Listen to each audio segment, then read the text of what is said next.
प्रिय विद्यार्थियों, बहुत बहुत स्वागत है नवसृजन एकेडमी क्लासेस में आप सबको। आज का टॉपिक है हमारा क्लास 10th मैथमेटिक्स के अंतर्गत बहुपद का जो चैप्टर है।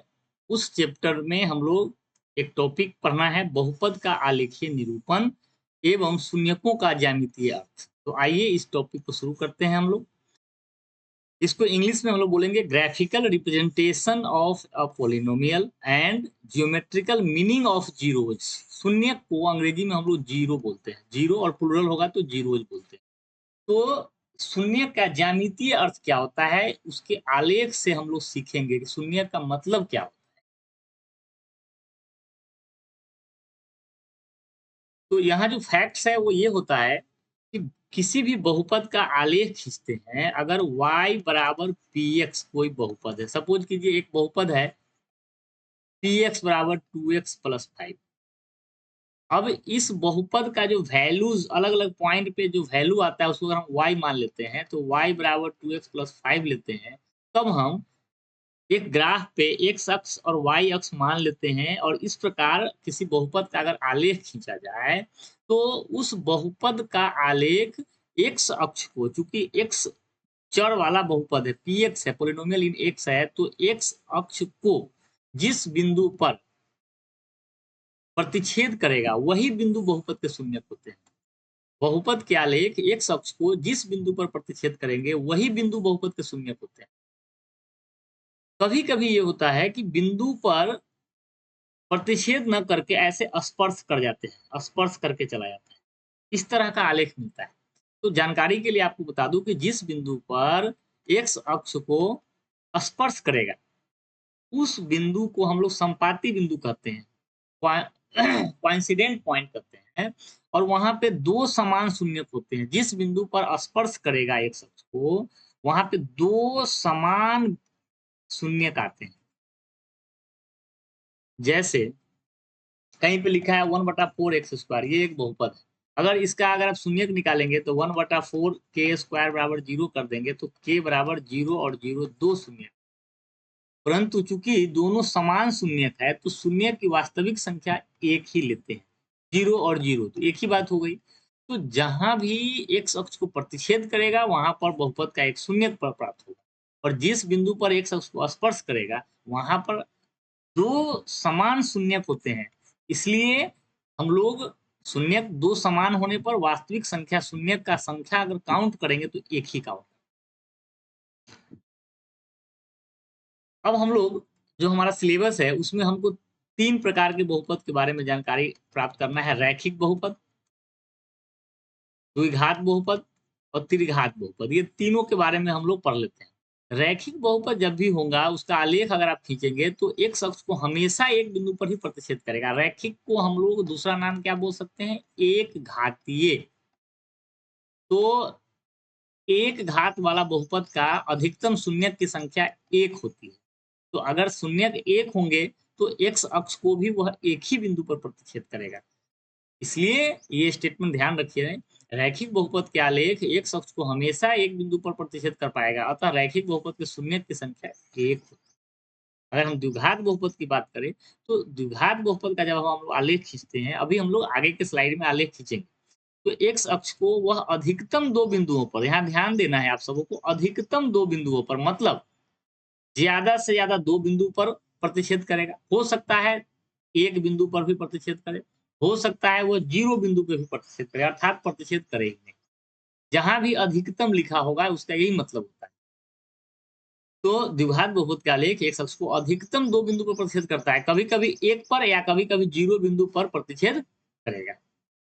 तो द्विघात बहुपद के शून्यकों की संख्या अधिकतम दो हो सकता है, अथवा किसी किसी में 0 भी हो सकता है, कहीं कहीं पे एक शून्यक भी होगा, और अधिकतम होगा तो 2। उसी प्रकार से त्रिघात बहुपद का जब आप आलेख खींचेंगे तो इसके जो आलेख हैं वो एक अक्ष को अधिकतम 3 बिंदु पर प्रतिच्छेद करेगा। हो सकता है तीन, अधिकतम 3 है, मतलब हो सकता है दो ही बिंदु पर प्रतिच्छेद करे, हो सकता है एक ही बिंदु पर करे, अथवा 0 बिंदु पर, अर्थात एक भी बिंदु पर प्रतिच्छेद नहीं करे। तो इस प्रकार से त्रिघात बहुपद के शून्यक भी अधिकतम 3 होते हैं। किसी भी त्रिघात बहुपद के शून्यक या तो 3 होंगे या 2 होंगे या 1 होंगे अथवा 0। तो ये तो हो गई फैक्ट्स की बात। अब हम लोग आलेख खींचते हैं। एक बहुपद दिया है px बराबर 2x प्लस 1, हम इसको मान लिया y बराबर px प्लस y बराबर 2x प्लस 1। अब हम लोग क्या करेंगे, आलेख खींचने के लिए आप 9th क्लास में भी पढ़ चुके हैं, आपको कम से कम 3 बिंदु पे, अलग अलग 3 बिंदुओं पे मान निकालना है। तो आप क्या करेंगे, एक बार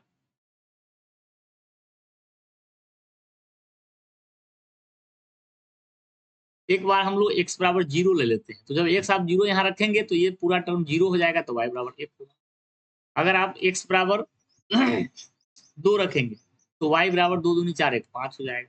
अगर आप x बराबर कोई दूसरा वैल्यू मान लेते हैं, ऋणात्मक का कोई वैल्यू रख लेते हैं, जैसे -1/2 रखते हैं, तो -1/2 रखेंगे तो y बराबर 2 गुने -1/2 प्लस 1, तो ये होगा 2 से 2 कट गया, -1 प्लस 1 0 आ जा रहा है। आप क्या देख रहे हैं कि x का मान जब -1/2 लेते हैं तो इस बहुपद का मान शून्य हो जाता है। शून्य की परिभाषा से आप यह कह सकते हैं कि -1/2 जो है इस बहुपद का एक शून्यक है। कोई दिक्कत नहीं आता। अब हम लोग आलेख खींचेंगे तो आप ये देखेंगे कि चूंकि x का मान -1/2 लेने पर y का वैल्यू 0 आता है, अतः इस बहुपद का आलेख x अक्ष को -1/2 पर प्रतिच्छेद करेगा। शून्यक जहां होंगे वहीं पे x अक्ष को प्रतिच्छेद करेगा। यही है आलेखीय निरूपण और ज्यामितीय अर्थ। अब देखिए इसका हम लोग आलेख खींच रहे हैं। देखिए तो आपको क्या क्या पॉइंट था, थोड़ा ध्यान दीजिए। 0 1 है, 2 5 है और 0 -1/2 है। हम समझने के लिए यहाँ पे आलेख जो है बना करके ही रखे हैं। 0 1 का पॉइंट ये है, हाँ, x अक्ष y खींच लेंगे आप लोग भी। 2 5, तो जब x का वैल्यू 2 है, y का वैल्यू 5 है, तो ये हो गया। और -1/2 और 0, तो ये पॉइंट हो गई -1/2 0। अब आप इसको मिला दीजिए तो आप पाते क्या है कि रैखिक बहुपद, रैखिक बहुपद का आलेख हमेशा एक सरल रेखा होती है। देखिए कोई भी रैखिक बहुपद का आलेख खींचिएगा तो उसका जो आलेख होगा वो हमेशा सरल रेखा होगा। अब चूंकि रैखिक बहुपद के शून्यक की संख्या 1 होती है, इसीलिए यह x अक्ष को एक बिंदु पर प्रतिच्छेद कर रहा है ना? तो आप इसको समझ लीजिए, जहां पे x अक्ष को प्रतिच्छेद करेगा वही बिंदु इसका शून्यक। अब हम लोग कुछ द्विघात बहुपद पर चर्चा करेंगे। जैसे हमारे पास ये 5 उदाहरण है, y बराबर x² - 9, y बराबर 9 - x², y बराबर -1/4x, y बराबर x² + 1, y बराबर -x²। तो इन पांचों का अगर आप ग्राफ खींचेंगे तो सिमिलर तरीका है, आपको एक टेबल बनाना है और कम से कम 3 पॉइंट ले लेना चाहिए। तो यहाँ पे x लेना है, y लेना है। अगर x 0 रखेंगे तो y का वैल्यू हो जाएगा -9। सिमिलरली आप x का वैल्यू जैसे आप 3 रखेंगे तो 3 का स्क्वायर -9 और 0 हो जाएगा। फिर -3 भी रखेंगे तो भी 0 होगा। आप देख रहे हैं कि x के ऐसे 2 मान हमको मिल गए जहां पे y का वैल्यू अर्थात बहुपद का वैल्यू 0 आ रहा है। अगर अब इसका हम ग्राफ खींचे, देखिए इसका ग्राफ ऐसा है। 0 लिया तो -9 और x का वैल्यू -3 तो y 0 और 3 तो 0। आप देखिए इस द्विघात बहुपद का जो आलेख हुआ इस प्रकार का। इस प्रकार इस आकृति को परवलय कहते हैं। हिंदी में अंग्रेजी होता है पाराबोला। तो पाराबोला जो है, ये जो आलेख आया द्विघात बहुपद का, वह x अक्ष को कितने बिंदु पर प्रतिच्छेद कर रहे हैं? तो आप स्पष्ट रूप से देख रहे हैं 2 बिंदु पर प्रतिच्छेद कर रहे हैं। इसलिए हम कह सकते हैं कि अगर आपको ये ग्राफ केवल दे दिया जाए और आपको बोला जाए कि इस बहुपद के कितने शून्यक होंगे, तो आप आसानी से कह सकते हैं 2 शून्यक होंगे और ये शून्यक होंगे -3 और +3। सिमिलरली आप जो दूसरा उदाहरण है y = 9 - x², इसका जब आप आलेख खींचेंगे तो ये इस तरह का -3 0 3 0 पे ये भी शून्यक हो रहा है और इसका आलेख ये है। तो यहाँ भी ये 2 बिंदुओं पर प्रतिच्छेद कर रहा है अर्थात 2 शून्यक। अगले एक आलेख है, इसका बहुपद कौन सा है? y बराबर -1/4 x²। इसका जब हम लोग आलेख खींचेंगे तो ये इस प्रकार का आलेख है। यहाँ पे क्या देखते हैं कि यह x अक्ष को प्रतिच्छेद नहीं करता है, टच करते हुए निकल जाता है ना? टच करते हुए निकल जा रहा है। तो इस बिंदु पर ये स्पर्श कर रहा है, x अक्ष को क्या कर रहा है? स्पर्श कर रहा है। तो जहां भी स्पर्श करेगा वहां पे दो समान शून्यक होंगे। तो चूंकि शून्यक यहाँ समान है और वो पॉइंट कौन है जहां पे टच हो रहा है, तो जीरो है। तो जीरो जो है इस द्विघात बहुपद का एक शून्यक आया। क्योंकि दो समान शून्यक है इसलिए वास्तविक जो संख्या है काउंट होगा वो एक ही होगा। तो यहाँ पे बहुपद शून्यक एक होगा। उसी प्रकार से कुछ और हमने उदाहरण लिया था, जैसे y बराबर एक्स स्क्वायर प्लस वन और y बराबर x minus square minus one. तो इन दोनों का आलेख जब आप देखेंगे तो यह एक अक्ष के ऊपर ही ऊपर चला जा रहा है, यह एक अक्ष को टच नहीं कर रहा है, नहीं यह एक अक्ष को प्रतिच्छेद कर रहा है। मतलब यह एक अक्ष को इसका प्रतिच्छेद और एक अक्ष पर स्पर्श नहीं है, इसलिए यहाँ पे शून्य की संख्या जीरो है, कोई शून्यक नहीं। यहाँ पे क्या हुआ, कोई शून्यक नहीं, यहाँ भी कोई शून्यक नहीं। क्यों नहीं है, क्योंकि यह एक अक्ष को न तो प्रतिच्छेद कर रहा है और न ही यह एक अक्ष को स्पर्श कर रहा है। तो आप देखते हैं कि द्विघात बहुपद के अधिकतम शून्यक दो होंगे अथवा एक होंगे अथवा जीरो होंगे। समझ में आ गया।